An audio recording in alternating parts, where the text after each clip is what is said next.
Bonjour à tous, j'espère que vous allez bien. Aujourd'hui, nous sommes le lundi 10 novembre. J'espère que vous avez passé un excellent week-end dans la présence de Dieu, je l'espère.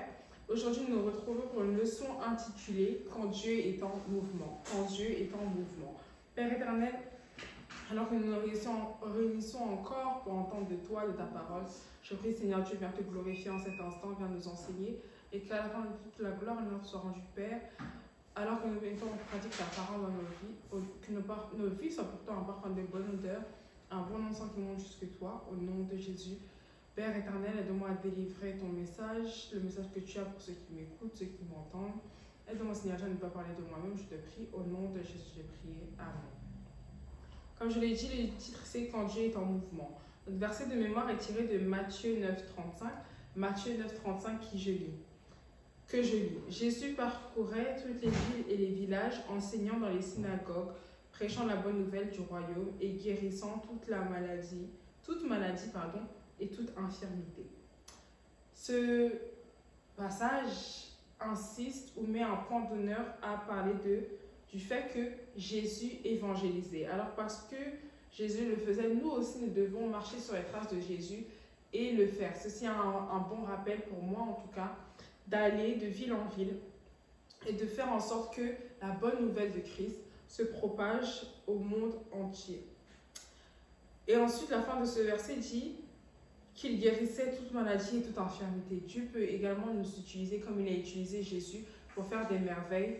Ainsi, en voyant ces merveilles, je crois que les hommes seront poussés à croire non seulement à l'existence de Dieu, mais également à sa puissance et seront amenés à le servir.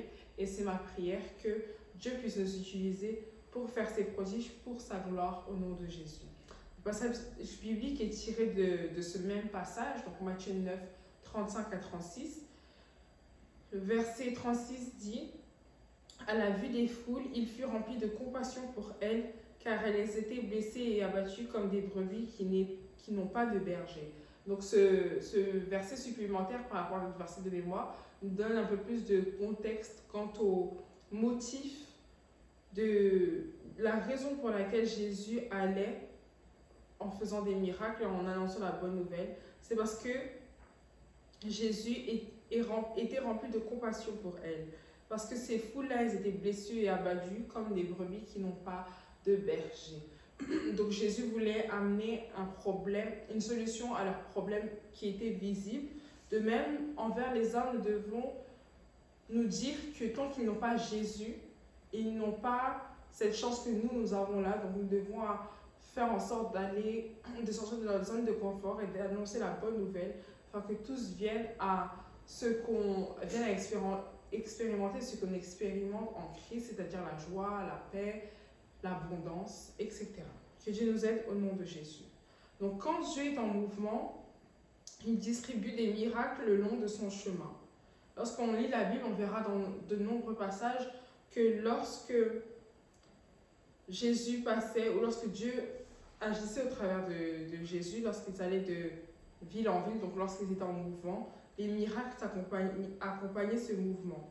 Dans Genèse 18, il allait à Sodome, mais sur son chemin, il s'est arrêté à la tente d'Abraham pour lui donner un miracle.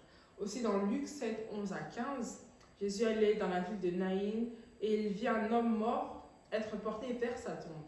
Il toucha le cercueil et immédiatement le mort revient à la vie. Donc à chaque fois qu'il était en mouvement, il ne pouvait pas s'empêcher de faire un miracle, en d'autres termes. Le psaume 97, 3 dit que le feu va devant Dieu. En d'autres termes, il a un convoi qui va devant lui et qui est fait de feu. Cela signifie que chaque fois qu'il se déplace, le feu le précède pour déblayer le chemin, pour nettoyer un peu le chemin, enlever tout ce qui est mal, pour préparer la voie à celui qu'on appelle le feu dévorant. Même si vous n'êtes pas celui que Dieu vient visiter, par exemple, vient voir, alors qu'il passe devant votre maison, tout ce qui est considéré comme mauvais dans votre maison sera traité. Quand celui qui est de passage est le Tout-Puissant lui-même, alors il ne restera aucune maladie, dépression, aucune peine, etc. Donc c'est ma prière que Dieu vous visite là où vous êtes et qu'il me visite également au nom de Jésus. Parce que je sais que lorsque Dieu visite un homme, la vie de cet homme ne peut pas rester inchangée. Bien-aimés, c'est pourquoi il est bon d'avoir des voisins chrétiens, nous dit notre Père dans le Seigneur ici. Parce que si vous avez des voisins chrétiens, alors que Dieu visite ses voisins chrétiens, vous pouvez aussi bénéficier de cette visite. Quand il vient leur rendre visite, puisque vous êtes à proximité, vous recevrez aussi un miracle.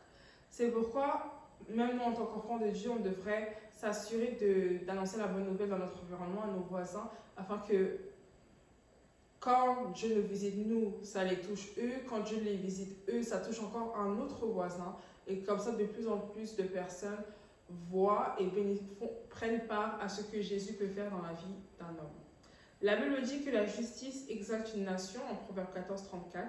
Par conséquent, si on est entouré de gens justes, Dieu agira plus fréquemment au sein de notre communauté, en veillant à ce que vous, nous, moi et toute la communauté soient continuellement bénis en lui. Nous devrions par contre noter, comme je l'ai mentionné plus tôt, que Dieu est appelé le Tout-Puissant, le Seigneur des miracles, mais aussi le feu dévorant. Et ce qu'il déteste, c'est le péché.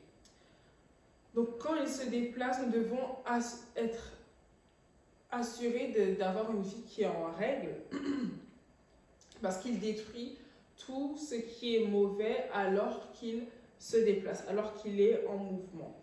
Donc alors que je vous prie, j'aimerais que vous priez cette prière. Père, s'il te plaît, bouge autour de moi, afin que je puisse recevoir un miracle dans le nom de Jésus. Je prie que Dieu réponde à cette prière.